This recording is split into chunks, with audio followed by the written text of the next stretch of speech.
Un pasteur vous répond, le podcast où Florent Varac répond à vos questions, envoyez à contact@toutpoursagloire.com.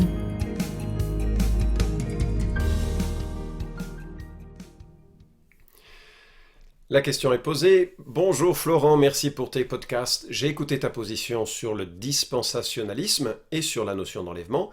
Il semble que tu crois que viendra un antichrist. Que peux-tu dire de ce personnage? Qui est-il? Que fera-t-il? Merci d'avance et que Dieu te bénisse.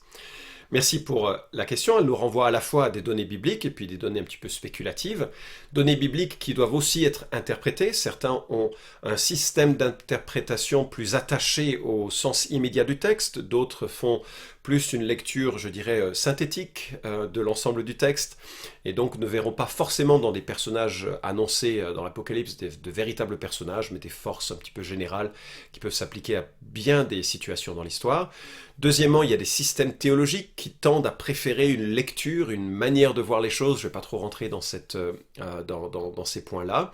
Et puis il y a la culture environnante, n'en déplaise ou pas. En fait, la culture pèse sur notre interprétation. Par exemple, un peu après la redécouverte des données bibliques avec la Réforme, l'Église catholique a été si violente dans sa persécution des protestants que ces derniers ont naturellement conclu que l'Antichrist, c'était le pape, c'était la papauté. C'est même inscrit dans la confession de foi de Westminster, chapitre 25, section 5, alors que des chrétiens persécutés dans l'URSS, quelques siècles plus tard, ont dit « mais l'Antichrist, c'est le communisme, à cause de la violence de la persécution dont il faisait l'objet de la part de ceux qui étaient dans cette dictature, ou qui régnaient dans cette dictature. » Alors quand on parle de l'Antichrist, de quoi parle-t-on? Déjà, on va regarder le vocabulaire, on va exclure une notion. Certains parlent d'antéchrist, celui qui vient avant Christ. La notion est juste quant au timing, elle est fausse quant au vocabulaire.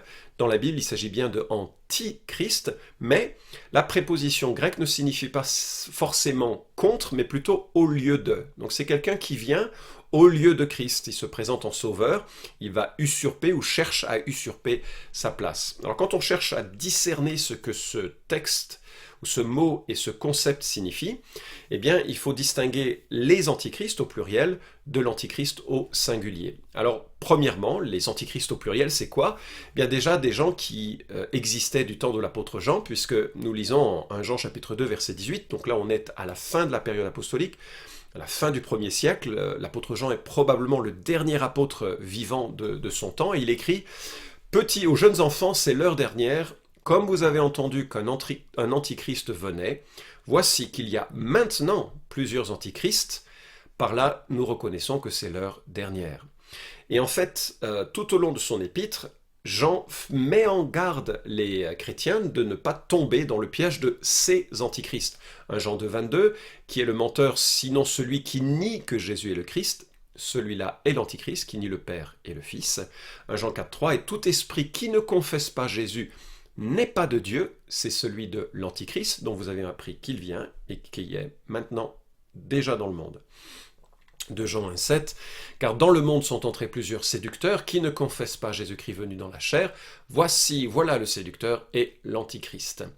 Et d'une certaine manière, ces critères ne nous permettent pas de nous représenter très clairement ce qu'ils sont. Ils ont simplement un dénominateur commun, ils nient Jésus. Alors ça veut dire quoi, nier Jésus?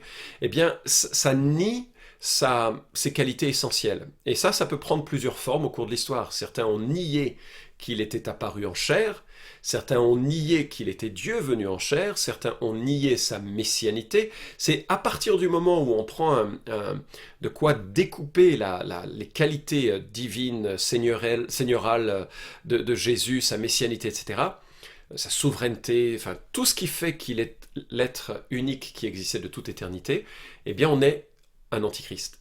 J'en ai rencontré, peut-être, c'est heureusement pas trop fréquent, mais des gens qui fréquentent les églises, puis à un moment donné, perçoivent non plus en Jésus celui qui est le Dieu incarné, mais un Messie particulièrement simple, un prophète remarquable, et puis tu connais toute la vision que peut nous rapporter les témoins de Jéhovah. Cette notion d'antichrist au pluriel est aussi à mettre en parallèle avec les pseudo-christos, ou christoi, des petits christ, des pseudo-christ, que nous trouvons en Matthieu 24, 24 par exemple. Il s'élèvera de faux Christ et de faux prophètes, donc des gens qui vont prétendre être des messies, qui vont prétendre être des prophètes, et qui feront même de grands signes et prodiges, nous dit Jésus, au point de séduire si possible même les élus. Donc voilà, il y a aujourd'hui, et il y en aura encore, des antichrists, et c'est assez facile de les reconnaître, mais pas au début, ils ont tendance à se fondre dans le paysage avant de se révéler, de vouloir communiquer. Et puis la Bible ensuite met l'accent sur un personnage singulier. Si les corrélations sont correctes, il porte d'autres titres. Dans l'Ancien Testament, il est question de prince ou de roi.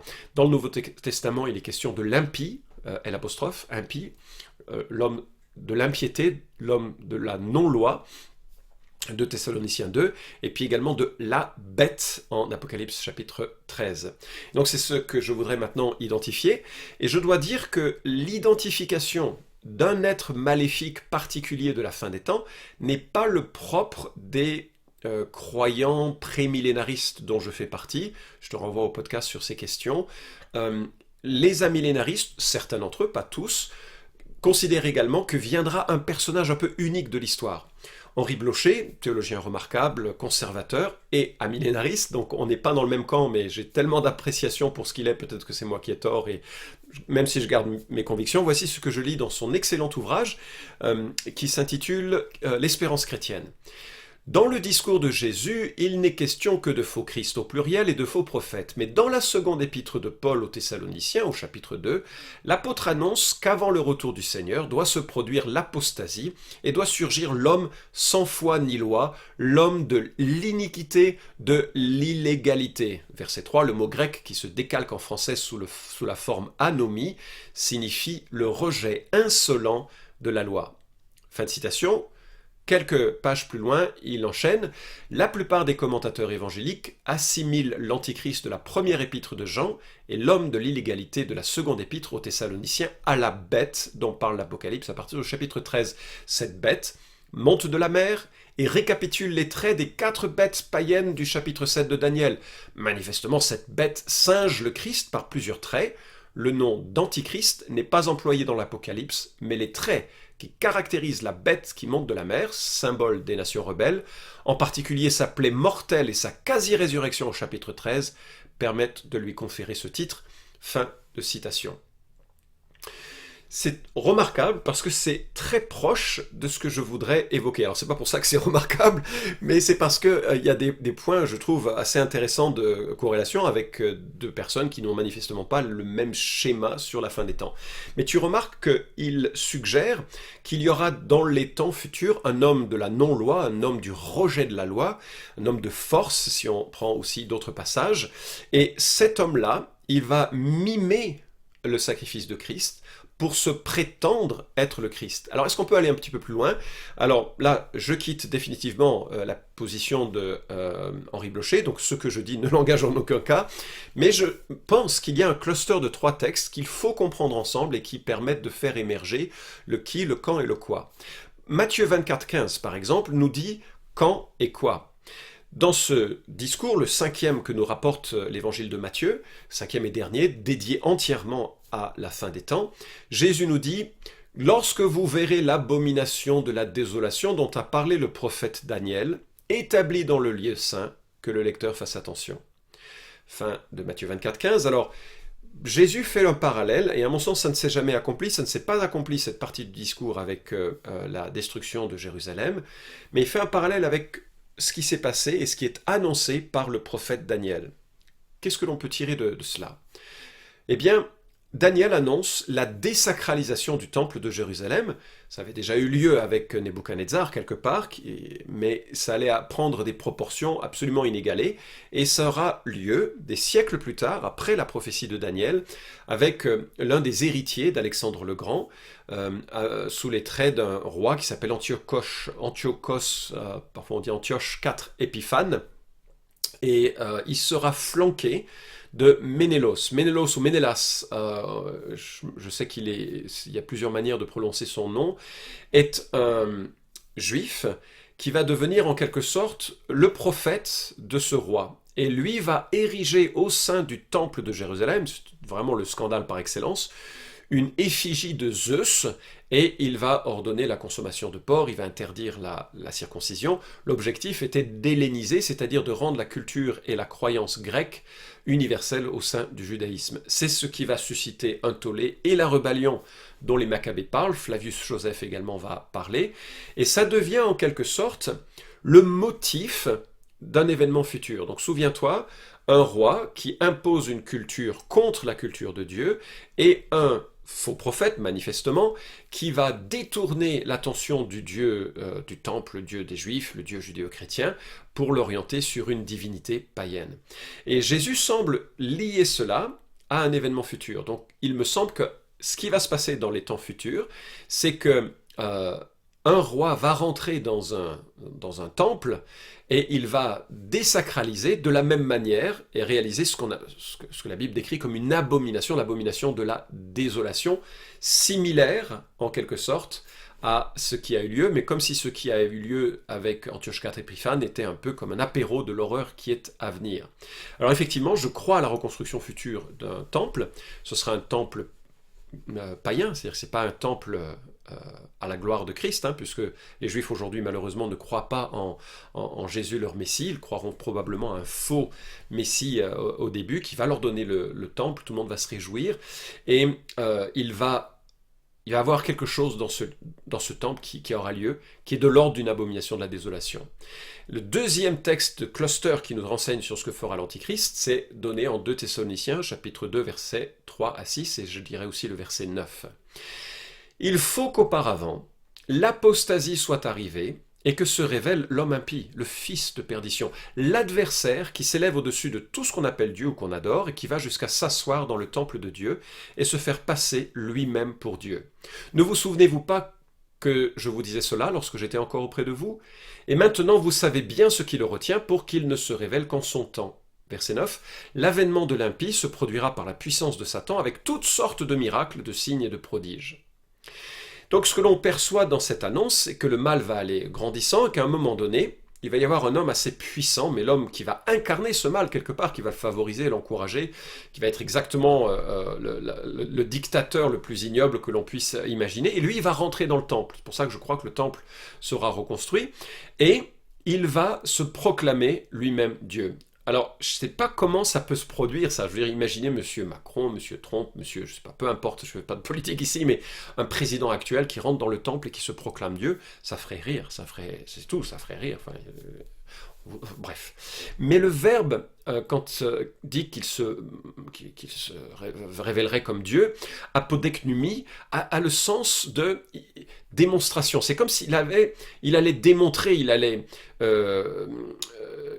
évoquer la réalité de ce qu'il dit. Comment? Le verset 9 nous éclaire, l'avènement de l'impie se produira par la puissance de Satan, avec toutes sortes de miracles, de signes et de prodiges mensongers.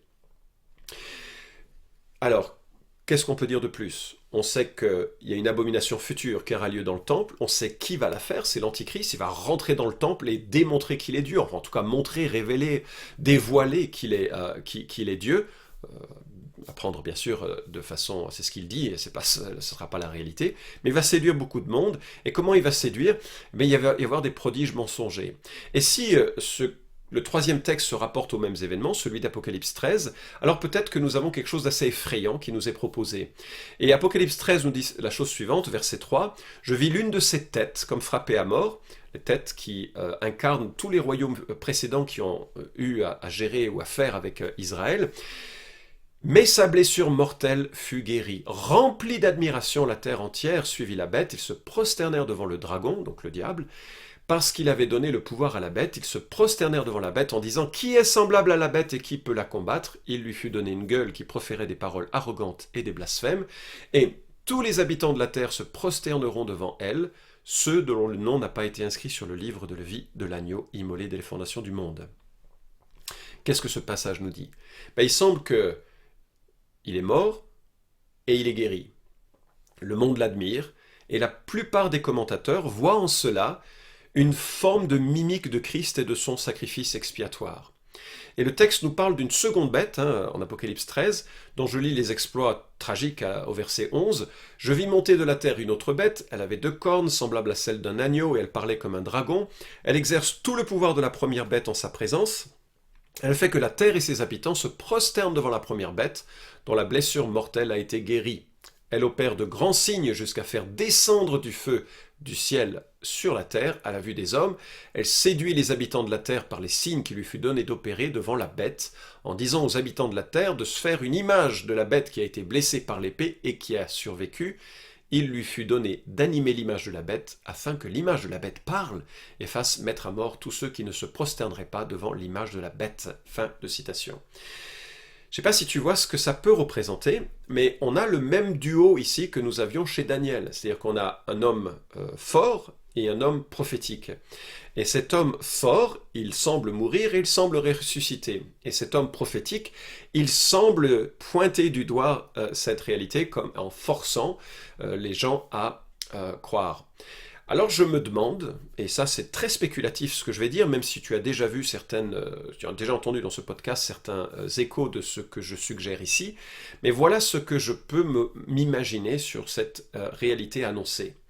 Il y a un antichrist qui est un homme politique, un antichrist qui sera un homme politique et militaire, accompagné d'une figure religieuse.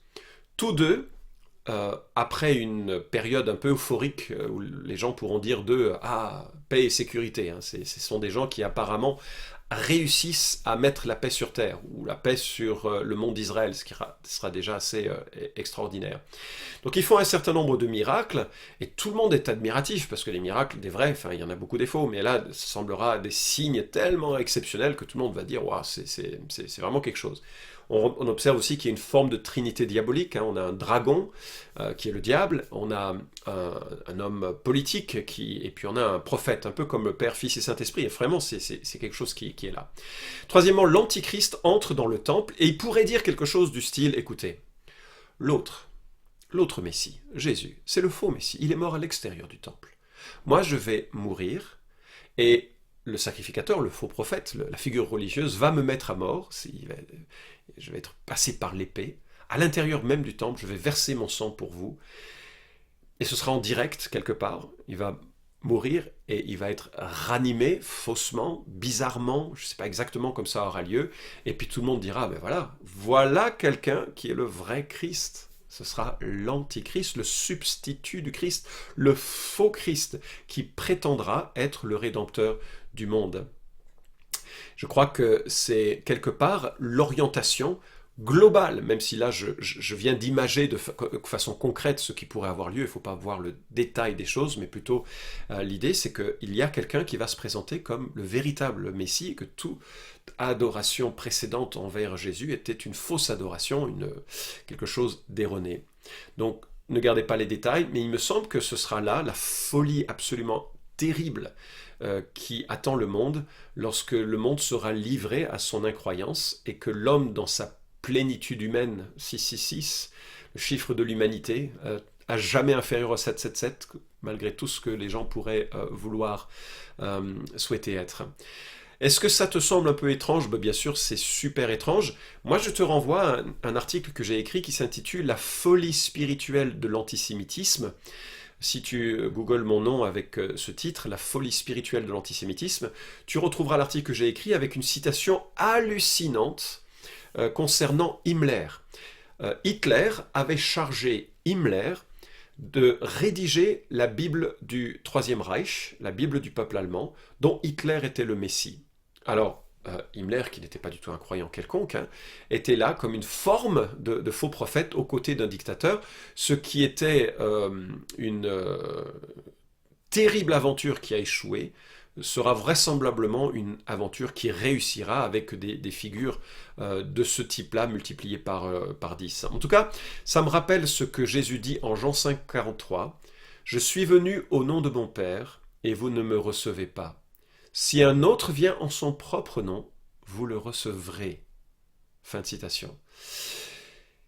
Il y a bien des éléments qui resteront inconnus à notre compréhension jusqu'à ce qu'ils aient lieu.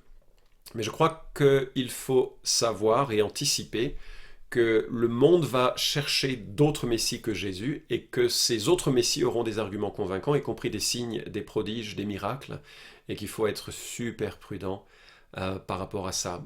Je conclus avec Blocher, je voudrais citer encore Henri Blocher.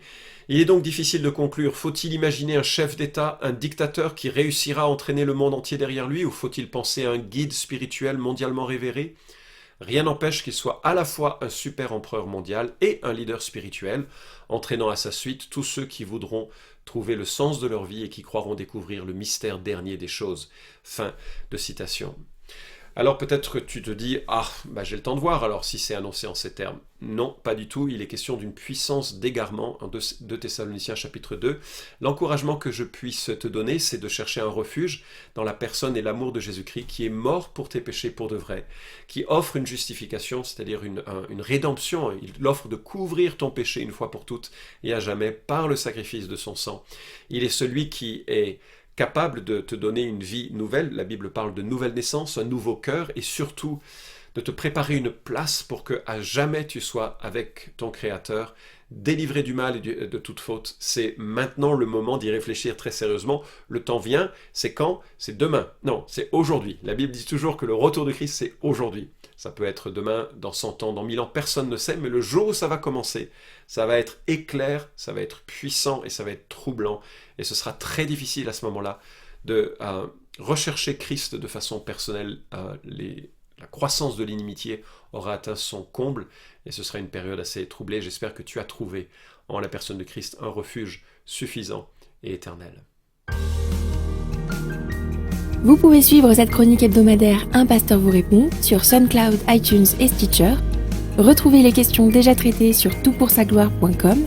Si vous aimez ce podcast, merci de le partager sur les réseaux sociaux et de laisser une note sur iTunes. À la semaine prochaine!